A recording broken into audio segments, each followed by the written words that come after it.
kejaran sama zona sambil masuk ke dalam zona aman berikutnya. Ya, yang harus jadi patokan untuk Onyx di sini adalah bagaimana caranya mereka masuk ke dalam zona tanpa harus bertemu tim orang lain. Tapi nampak ya Lau sendiri udah memberikan info kepada teman-temannya bahwa ada tim CRXE dari India ya. Iya, dari India. X Elite. Betul, Ini, tim CRX Elite. ini seharusnya aimnya merah-merah ya. Betul. Kritikal. Headshot. Karena sesuai dengan namanya.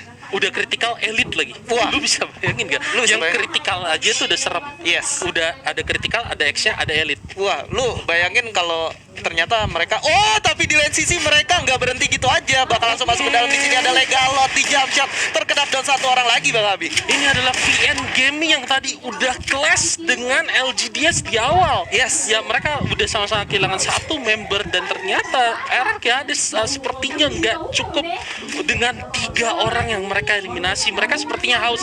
Ini kalau dari pengalaman ya, dari apa yang biasa gue lihat, ini bakal terus berlanjut sih di ronde pertama nih. Biasanya tim-tim yang haus darah, eksekusinya clean, mereka bakal ngelanjutin tren ini sampai ke zona akhir. Tapi kita lihat apakah RRQ bakal ngelakuin hal itu. Ditambah lagi kalau misalkan RRQ berhasil ngelakuin hal ini di dalam turnamen, gua rasa ada satu boosting mentalitas dan itu bakal berguna banget, apalagi kalau misalkan mereka bisa pertahanin hal itu sampai ke 5 ronde selanjutnya. Betul sekali. Dimana kalau kita ngeliat sendiri RRQ dengan kapten terkuat di muka bumi ada Legalot ya. Lu bisa bayangin gimana Legalot mengadaptasi gameplay yang dimiliki oleh EVOS dengan begitu cepatnya. Mereka latihan hanya beberapa minggu dari FFIM sebelumnya sampai akhirnya masuk ke sini, dan mereka bisa adaptasi itu dan melakukan finishing dengan cukup bagus sampai at least ada di mid game ini. Iya, dan kita harus ingat juga lawan dari tim RRQ yang mengadaptasi permainan EVOS ini adalah tim-tim yang berasal dari peringkat 2, peringkat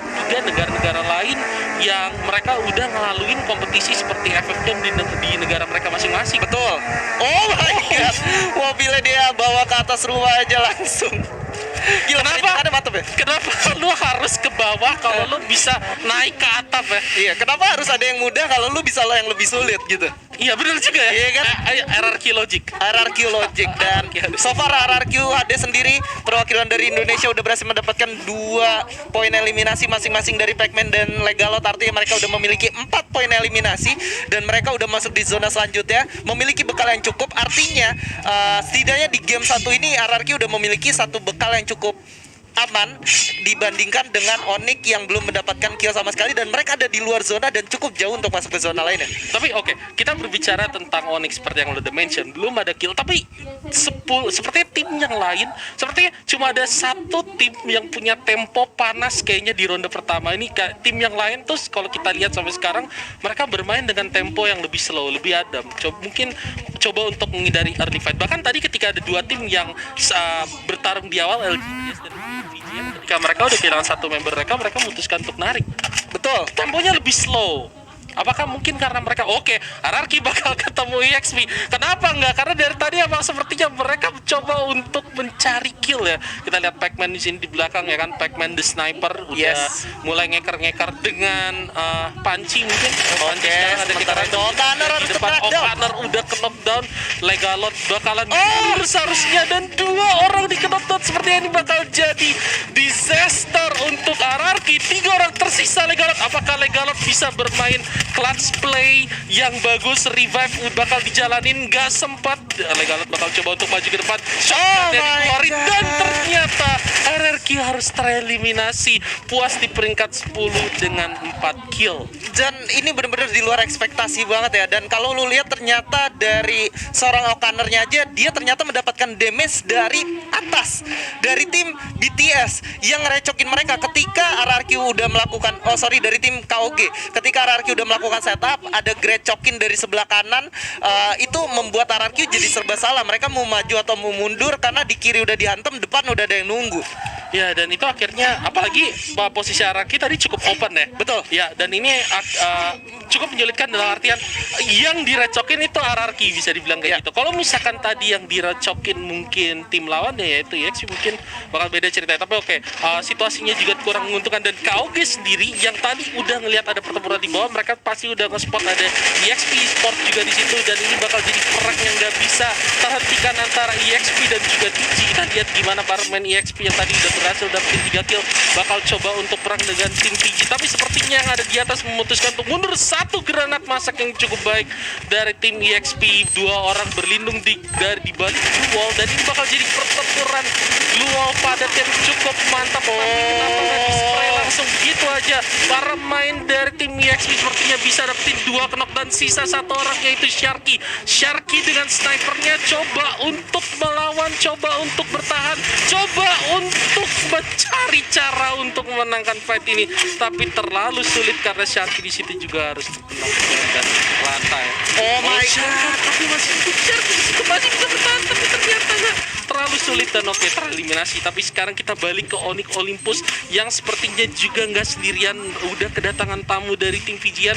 Ini sisa 2 orang karena 2 orangnya udah dihajar sama tim RRQ. Tadi kita lihat di sini Lau ya kan, coba untuk maju ke depan, ketemu musuh dari kanan dari kiri dan ternyata di knockdown. Jar juga dari belakang coba untuk ngasih support bagi teman-temannya. Apakah berhasil? Sepertinya 3 orang dari pemain Onyx Olympus. Nice, 1 kill, 3 kill bagi tim Onyx Olympus, tapi bisa terkena di situ. Bagus banget pertahanan dari tim pemain Onyx Olympus untuk bisa menangin fight barusan.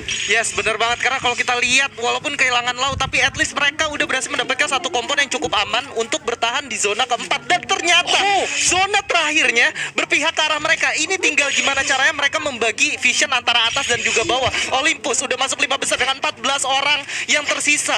Tinggal KOG yang masih lengkap di atas mereka. Wah, ini kalau sampai di spam granat bakal bahaya banget sih. Bakal bahaya banget. Dan sekarang Olympus sudah masuk ke 4 besar, tapi kita lihat di sini tim KOG-nya sendiri udah mulai coba untuk masuk ke zona. Dan di luar zona di sini masih ada Burst the Sky yang berhadapan dengan EXP Gaming. Mereka bakal lari-larian ke dalam 10 detik. Ini bakal sulit banget. Apalagi kalau misalkan KOG-nya nungguin tim EXP dan juga tim Burst the Sky. Tapi sepertinya tim KOG juga udah nge-spot Olympus di dalam. Begitu juga dengan Onyx Olympus yang udah nge-spot EXP Gaming dan juga KOG.